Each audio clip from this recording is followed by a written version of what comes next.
चला तर मग आता कितवा लॉ, लास्ट लॉ. ह्याच्यानंतर एक ॲव्होगॅड्रोज हायपोथेसिस आहे, त्याला लॉ पण म्हटलं जातं. हायपोथेसिस म्हणजे एक प्रिन्सिपल, त्यानं तत्व मांडलेलं होतं, तेही बघायचं आहे. चला, ह्या लॉचं नाव काय आहे? गे-ल्युसॅक्स लॉ. दोन अक्षरी वेगवेगळी वाचू नका बरं का, नाही सगळा प्रॉब्लेम होईल. गे-ल्युसॅक्स लॉ एक सायंटिस्ट होता. त्याचं काय स्टेटमेंट आहे? तर स्टेटमेंट सिंपल आहे. दोन गॅसेस एकामेकाशी कंबाईन होऊन तिसरा गॅसियस प्रोडक्ट तयार झाला तरच हा लॉ ॲप्लिकेबल होतो. हा लॉ कुठे ॲप्लिकेबल आहे? फक्त गॅसेससाठी ॲप्लिकेबल आहे. सॉलिड आणि लिक्विडसाठी हा हा लॉ ॲप्लिकेबल नाही आहे. त्यांनी काय सांगितलेलं आहे? ज्या वेळेला गॅसेस एकामेकाशी रिॲक्ट होतात तेव्हा त्यांच्या व्हॉल्यूमचा, त्या दोन गॅसशी असलेला रेशो आणि त्याच्या प्रोडक्टच्या व्हॉल्यूमशी असलेला रेशो हा सिंपल किंवा स्मॉल होल नंबर रेशो असतो. अतिशय सोपा लॉ आहे. काय करूया आपण, एक्झाम्पल घेऊया. हायड्रोजन इथं लिहूया, चलो इकडे लिहा. H2 reacts with Cl2, it will produce HCl. आलं लक्षात? आता हा सुद्धा कुठल्या स्टेटमध्ये? गॅसियस स्टेटमध्ये असेल. हा गॅसियस स्टेटमध्ये असेल आणि प्रोडक्ट सुद्धा तुमचा गॅसियस स्टेटमध्ये असेल. तुम्ही बारकाईने जर बघितलं तर तुमचे रिॲक्टंट आणि प्रोडक्ट सगळे गॅसियस स्टेटमध्ये आहेत का, तरच हा लॉ काय होणार तुमचा ॲप्लिकेबल होईल. किंवा सगळे गॅसियस स्टेटमध्ये जरी नसली तर जे जे गॅसियस स्टेटमध्ये आहेत त्यांनाच फक्त ॲप्लिकेबल होणार आहे. कसं ॲप्लिकेबल होणार आहे? बारकाईन बघा, ह्या हायड्रोजनच्या समोर इथं काय लिहिलंय का? नाही. क्लोरीनच्या समोर काय लिहिलंय का? नाही. HClच्या समोर काय लिहिलंय? 2 लिहिलेलं आहे. केमिस्ट्री जिथं काय लिहिलेलं नसते तिथं 1 असतं. म्हणजे याचा अर्थ इथं 1 आहे, इथं 1 आहे. बरोबर आहे का? मग आपण आता असं रीड करायचं, 1 मोल हायड्रोजन रिॲक्ट्स विथ 1 मोल क्लोरीन टू फॉर्म 2 मोल HCl. आता मोल कुठनं आला हा शब्द? जाऊ द्या, हे 1 व्हॉल्यूम म्हणता येईल. व्हॉल्यूम, मोलच्या ऐवजी व्हॉल्यूम म्हणूया का आपण?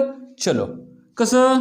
मी असं लिहितो, 1 volume of hydrogen reacts with 1 volume of chlorine to form 2 volume of HCl. बरोबर आहे का? मग ह्या दोघांचा एकामेकाच्या व्हॉल्यूमचा रेशो कसा आहे? इथं रेशो असा आहे ना, 1:1. आणि ह्या दोघांचा प्रोडक्ट सोबतचा रेशो कसा आहे? 1:1:2 आहे का? चेक करा, आहे की? मग हाच लॉ आहे. काय लॉ आहे?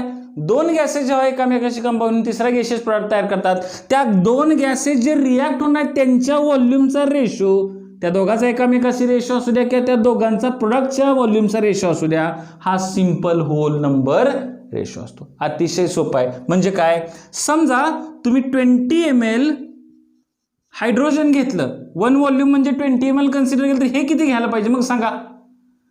1 व्हॉल्यूमची रिॲक्ट होते, मग 20 ml कितीची रिॲक्ट होईल? 20 ml ची रिॲक्ट होईल. 1 व्हॉल्यूम कंबाईन होऊन 2 व्हॉल्यूम तयार करतं, जर 20 ml कंबाईन होऊन किती केले मिळेल? 40 ml तयार करणार आहे. लक्षात आलं का? चलो, आता एक एक्झाम्पल ह्याचं आपण घेऊया. वेन 100 ml मिथेन, मी इथं एक्झाम्पल लिहितो, वेन 100 ml मिथेन काय आहे? Burn to produce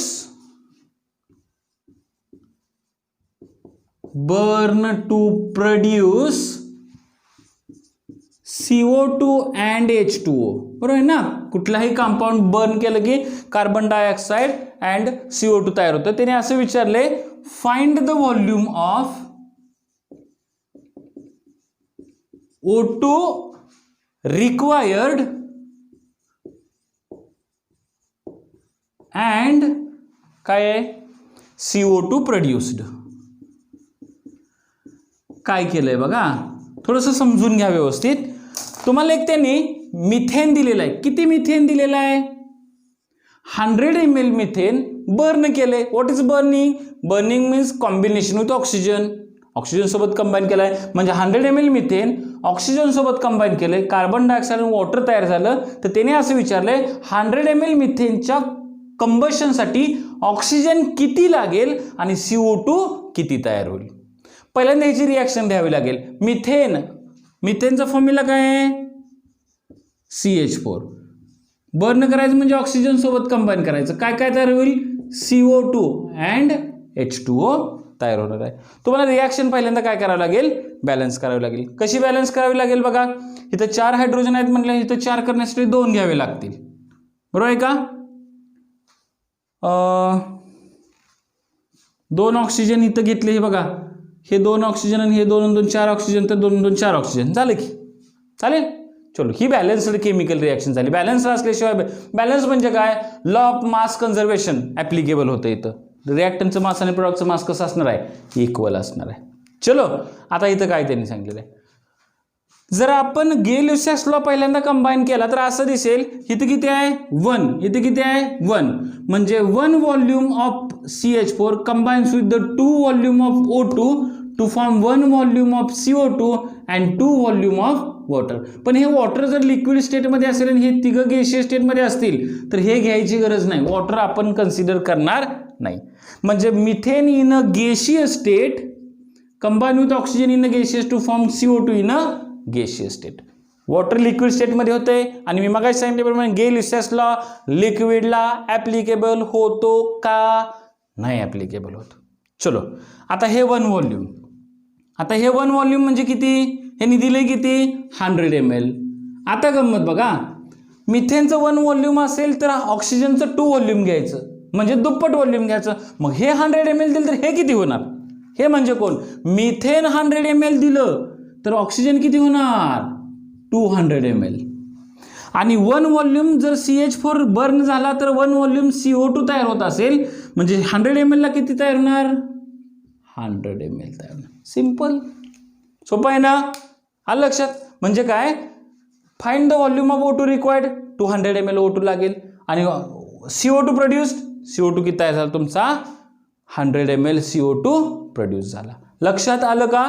video pause करा, हे लिहून घ्या, मला अजून एक एक्झाम्पल तुम्हाला द्यायचं आहे. पॉज करा, केला, लिहून घेतला. चलो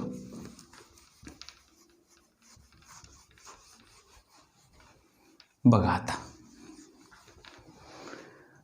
60 ml N2 म्हणजे gas plus 60 ml H2 gas एकामेकाशी कंबाईन होतील तर रिझल्टंट मिक्सचरचं कंपोजिशन काढायचं आहे. आपल्याला काय काढायचं आहे, रिझल्टंट मिक्सचर असेल तर त्याचं कंपोजिशन म्हणजे तयार काय होईल आणि काय काय असेल. चलो आपण पहिल्यांदा एक रिॲक्शन लिहून घ्या. N2 म्हणजे nitrogen in the gaseous state reacts with hydrogen, H2 in the gaseous state काय तयार होईल तुमचा अमोनिया तयार होईल. रिॲक्शन बॅलन्स करावी लागेल, इथं 3 घ्यावं लागेल, इथं 2 घ्यावं लागेल, तुमचं रिॲक्शन बॅलन्स होईल. मग या रिॲक्शनला गे-लुसास लॉ आपण काय करूया, अप्लाय करूया. 1 व्हॉल्यूम बरोबर आहे का, 3 व्हॉल्यूम 2 व्हॉल्यूम, म्हणजे नायट्रोजनचं 1 व्हॉल्यूम हायड्रोजनच्या 3 व्हॉल्यूम सोबत कंबाईन करून अमोनियाचे 2 व्हॉल्यूम तयार होतील. पण त्यांनी दिलंय किती, नायट्रोजन दिलाय किती 60 ml, नायट्रोजन दिलाय 60 ml, हायड्रोजन किती दिलाय 60 ml. आणि त्यांनी विचारले मग हे किती तयार होईल आणि टोटल सगळंच किती काय काय तयार होईल, काय शिल्लक राहील का वगैरे. चलो आता कसं होणार आहे सांगतो. नायट्रोजनच्या एका व्हॉल्यूमला ह्याचे 3 व्हॉल्यूम लागतात, म्हणजे जेवढा नायट्रोजन लागेल त्याच्या 3 पट हायड्रोजन लागणार. All are agree, are you agree, बरोबर आहे ना, आर यू गेटिंग. चलो 1 volume of nitrogen reacts with 3 volume म्हणजे जेवढं तुम्ही नायट्रोजन घ्याल त्याच्यात 3 पट काय घेणार हायड्रोजन घेणार. मग हे 60 ml घेतलं तर हे किती ml लागेल 180 ml लागेल, पण दिलेलंच नाही. मग हे 60 ml कंबाईन होताना ह्यातलं 60 ml कंबाईन होऊन राहिलेलं कंबाईनच होणार नाही, म्हणजे सॉरी 180 लागणार आहे पण 60च आहे. मग एक काम करूया की आपण ह्याचं 3 व्हॉल्यूमला ह्याला 1 व्हॉल्यूम लागत असेल, बरोबर आहे का. 3 व्हॉल्यूम म्हणजे 60 ml कन्सिडर करूया, तर 1 व्हॉल्यूम म्हणजे किती 20 ml, म्हणजे हे 60 ml रिॲक्ट होत असेल तर हे किती ml रिॲक्ट होणार आहे 20 ml रिॲक्ट. ह्या 60 मधलं 20 ml रिॲक्ट होईल ना. बघा एका व्हॉल्यूमला 3 व्हॉल्यूम लागतात, ह्याच्याकडे 60 ml हे ते कंबाईन होण्यासाठी ह्यात किती 60 ml कंबाईन होईल का, ह्यातलं 20 ml कंबाईन होईल, म्हणजे ह्यातलं 20 ml कंबाईन होईल, हे 60 ml कंबाईन होईल. आलं लक्षात. ज्यावेळेला हे एक व्हॉल्यूम ह्या 3 व्हॉल्यूमशी कंबाईन होतं, हे एक व्हॉल्यूम म्हणजे किती आलं 20 ml, तर हे 2 व्हॉल्यूम ह्याच्या दुप्पट तयार होते, म्हणजे हे किती होणार 40 ml अमोनिया तयार होईल. म्हणजे काय होईल 60 ml मधला 20 ml नायट्रोजन कंबाईन होईल, 60च्या 60 सगळा ml हायड्रोजन कंबाईन होऊन 40 ml अमोनिया तयार करेल. ह्यात काय ते शिल्लक राहील ना, ह्यात काय शिल्लक राहील 40 ml काय राहणार आहे नायट्रोजन शिल्लक राहील का. मग हे 60 मधलं 20 ml रिॲक्ट होईल, 40 ml राहील, हे 60च्या 60 सगळं ml रिॲक्ट होऊन संपून जाईल आणि हे नवीन 40 ml तयार होईल. तुमच्या रिझल्टंट म्हणजे ह्या मिक्सरचं कंपोजिशन कसं असेल तुमच्यामध्ये 40 ml अमोनिया आणि ह्यातलं किती 40 ml नायट्रोजन शेवटी तुमच्या रिॲक्टिंग मिक्सचरमध्ये असेल. See this is all about the Gay Lussac law of combining volume. आलं लक्षात. चलो आता एक छोटंसं एक हायपोथेसिस बघूया आणि आपली लॉज कंप्लीट करूया. आता मी व्हिडिओ पॉज करत नाही, तुम्ही पॉज करून लिहून घेतलेलं असावं. आपल्याला आता अव्होगॅद्रोज हायपोथेसिस बघायचं. अव्होगॅद्रोज नंबर आपल्याला लक्षात ठेवावं लागेल. तुम्हाला आठवतंय का सायंटिफिक नोटेशनमध्ये मी 6.022 × 10⁻23 असं काहीतरी घेतलं होतं. पाठीमागचे व्हिडिओ विसरायचे नाहीत, ओळीनं बघत जायचं. चलो आपल्याला काय करायचं आहे अव्होगॅद्रोज हायपोथेसिस बघायचं आहे. अव्होगॅद्रोज हायपोथेसिस त्याला तुम्ही 6वा लॉ म्हणलं तरी चालेल. अव्होगॅद्रोज हायपोथेसिस काय आहे अव्होगॅद्रोज हायपोथेसिस. तर त्यांनी काय सांगितलंय बघा, टेम्परेचर प्रेशर ह्यासारख्या आणि बाकीच्या फिजिकल कंडिशन मी इथं लिहितो बघा. टेम्परेचर प्रेशर म्हणजेच काय की काही फिजिकल कंडिशन्स असतील, त्या फिजिकल कंडिशन्स काय करायच्या आहेत कॉन्स्टंट ठेवायच्या आहेत. If it is remains same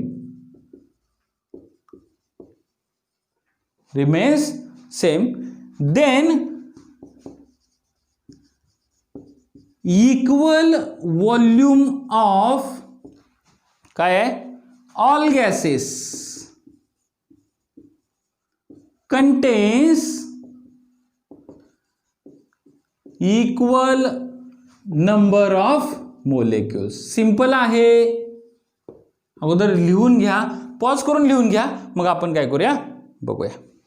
काय सांगितले टेम्परेचर प्रेशर आणि बाकीच्या सगळ्या फिजिकल कंडिशन्स सेम ठेवायच्या आहेत. तर तुमच्याकडे 4 गॅसेस दिले, तर चारीचे 4 गॅसेसचं जर व्हॉल्यूम इक्वल असेल तर त्यांच्यामधल्या मोलिक्युलची संख्या पण इक्वल असेल. फॉर एक्झाम्पल हा अक्षर खूप लहान होत नाही ना, तुम्हाला दिसतंय ना. 100 ml मिथेन घ्या, त्यात समजा X मोलिक्युल्स असतील. 100 ml मिथेनचा गॅस घेतला तर त्यात समजा तुमचे X मोलिक्युल, X म्हणजे काहीतरी संख्या असेल ना, तर तुम्ही 100 ml CO2 घेतला तर त्यात किती मोलिक्युल्स असतील 2 गॅस आहेत. दोन्ही गॅसेसचं व्हॉल्यूम सेम आहे, टेम्परेचर प्रेशर कॉन्स्टंट असेल, तर ह्या दोघांचं जर व्हॉल्यूम सेम असेल तर ह्या दोघांच्या मोलिक्युलची संख्या कशी असेल सेम असेल. म्हणजे ह्याच्यामध्ये किती असतात X मोलिक्युल्स असतील. 200 ml अमोनिया जर घेतला गॅस तर त्यात किती मोलिक्युल्स असतील 100 ml मध्ये X असतील, तर 200 ml मध्ये किती असणार आहेत 2X मोलिक्युल्स असतील. फॉर एक्झाम्पल 50 ml O2 मध्ये किती मोलिक्युल्स असतील. जर 100 ml मध्ये X असतील तर 50 ml मध्ये आपण कसं केलं 100 ml मध्ये X, 100 ml मध्ये X, 200 मध्ये 2X. जर 100 पेक्षा 200 मध्ये दुप्पट असतील तर 100 पेक्षा 50 ml मध्ये किती असतील X divided by 2 मोलिक्युल्स असतील. And see this is called as Avogadro's hypothesis. याचा अर्थ काय व्हॉल्यूम ऑफ